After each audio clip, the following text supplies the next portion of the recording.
Hello guys, welcome back to another video. I'm sorry I haven't been posting in a while. It's just I've been doing some other things here and there that have kind of been keeping me busy. I'm currently going through medical school applications, so that takes a lot of time. And I also had the opportunity, which I'm very grateful for, to have been able to go back to Colombia to visit my family, spend time with my parents, and really be like at home with them. But now we're back. I'm gonna try to post videos here and there throughout the next weeks. So I'm excited to get back on this YouTube project. So today I want to talk about how to stagger the resources that you have for your MCAT test. So to start us off, I kind of want to go through the types of resources that you have and how to understand what they are first of all.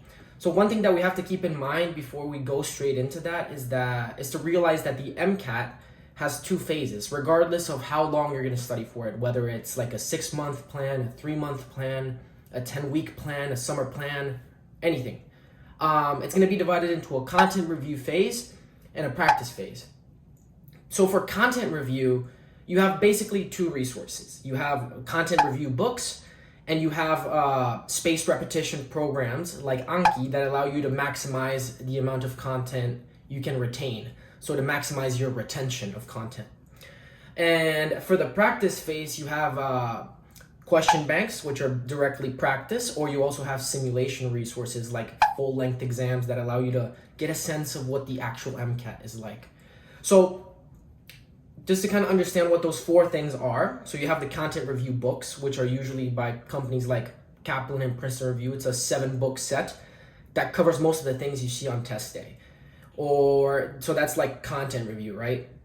And then we also have anti-forgetting resources or spaced repetition resources like Anki, program for spaced repetition. So basically flashcards that are smart and can tell like how much you've seen that card, how comfortable you are at recalling the information.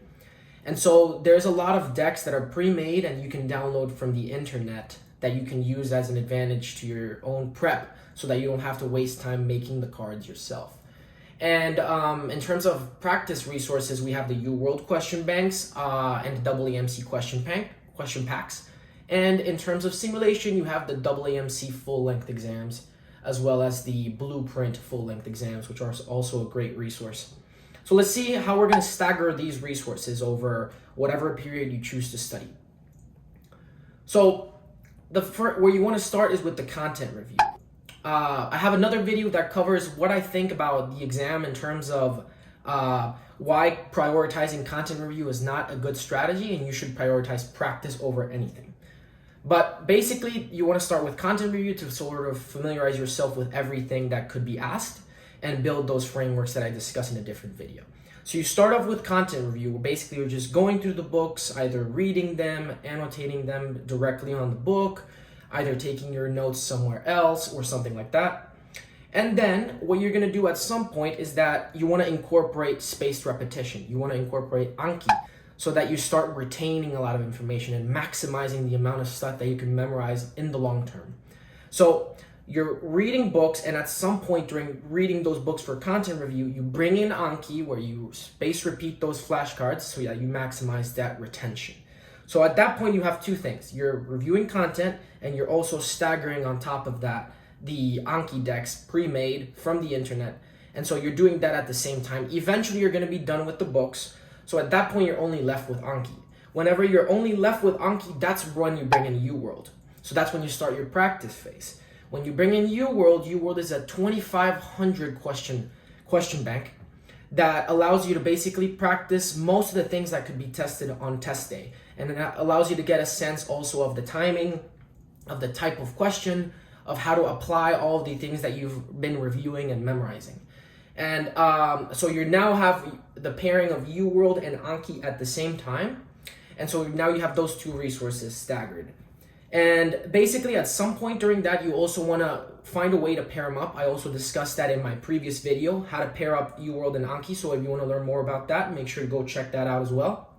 And how to use UWorld to capitalize on every opportunity of growth through questions you get wrong and through questions where you guess, and using Anki to retain all of those pieces of information that you're not very good at, but you can become really good at. So at that point, you have two resources staggered. You're done with content review. at some point you're going to want to bring in the simulation. So that could be probably close to 5 weeks before your actual test day, because the AAMC has 5 full-length exams. One of them is non-graded, which they just call like a practice test.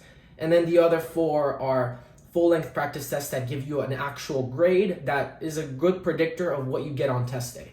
And so that's why I said, like, since there are 5 of those tests, you want to spread them out over those 5 weeks leading up to your actual MCAT exam. And so at that point, you have the Anki to maximize retention. You have UWorld to maximize the amount of practice you get. You have them together to make sure that everything you're reviewing stays in your memory. And you also incorporated simulation. So by the time you're going to the test, or by the time you're finishing up like your whole prep, you have 3 resources staggered, the ones that we just discussed. And so, I mean, if you look at it deeply, like, you know, what I'm suggesting, the staggering technique is nothing too profound, nothing too deep. But basically, though, I really wanted to post this video because there's an overwhelming amount of like resources for the MCAT out there. And I kind of wanted to break down like easy things that you can do to kind of bring in together the things that are available out there, so that you can wrap your head around a strategy that might be applicable to your own path towards preparation to the MCAT. So that's it for this video, very short and sweet. I hope y'all can get something from it and pair it with my previous video as well to get a little more insight into what I think about the MCAT and my own experience with it. I really appreciate the support. Please like and subscribe, and I'll see you guys in the next video.